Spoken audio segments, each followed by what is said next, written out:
to Gamebug TV for our Resident Evil 7 review. So let's start with the concept. So the story for this Resident Evil game is, it's got similar themes to the old games. There's always some sort of virus or bioweapon. I mean, it is called Resident Evil 7 Biohazard. So without spoiling anything, you pretty much know what to expect. Now, I will say it is very fresh, though. It has a whole cast of new characters. It's got great pacing for the story, always a lot of loops and twists that keep you guessing right until the end. And the diary entries and the file logs that you find are actually worth reading, as they're pretty interesting and they help tell more of the story. So they're actually worth tracking down. Moving on to the graphics section, these are outstanding graphics, like absolutely outstanding.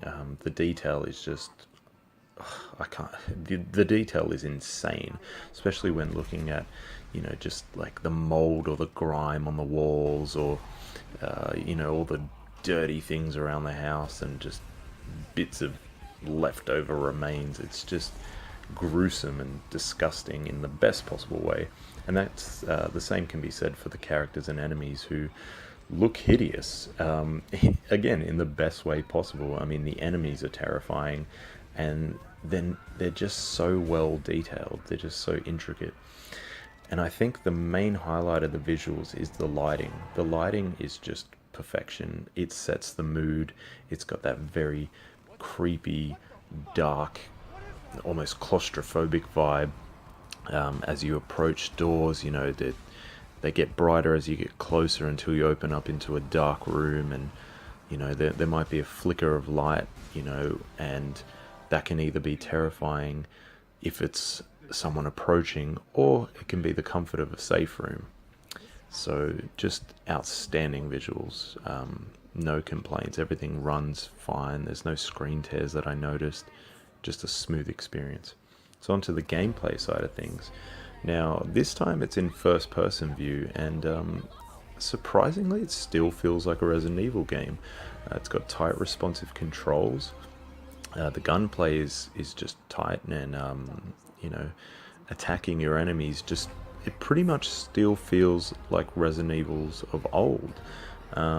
It is a slower paced, and you do have a run button, but you won't be using that because it's friggin' terrifying walking around. You want to be walking around as slow as possible to know what's coming up next. Puzzles are back in full force, and all the standard trademark doors, for example, like there'll be a snake on the door, and so you need to get the snake key, or you might find a spider door, and all those standard tropes from Resident Evil are back. There's also a new element which hasn't really been part of Resident Evil, which is the stealth sections, where you're trying to avoid someone from seeing you, whereas a lot of the old Resident Evil games have much been about, gun blazing. Although you had to manage your items, these sections are like, get out of there, completely get out of there.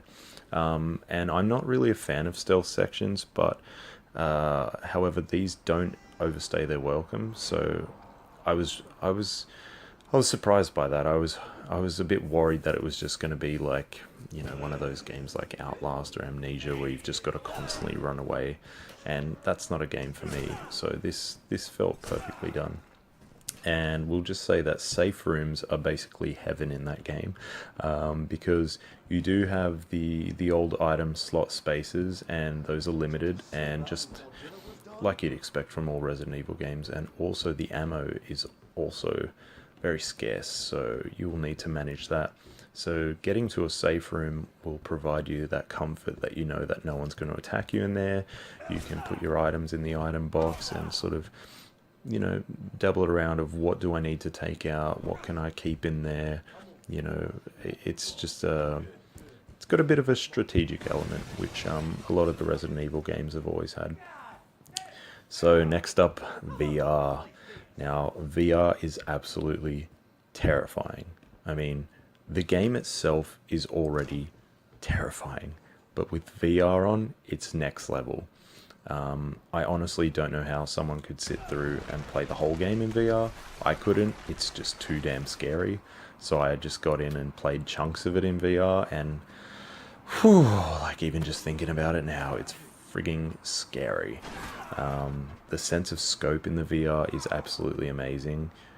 You know, just looking around at things that you might not take in while you're playing it just in standard mode, but you really appreciate every ounce of detail that's there.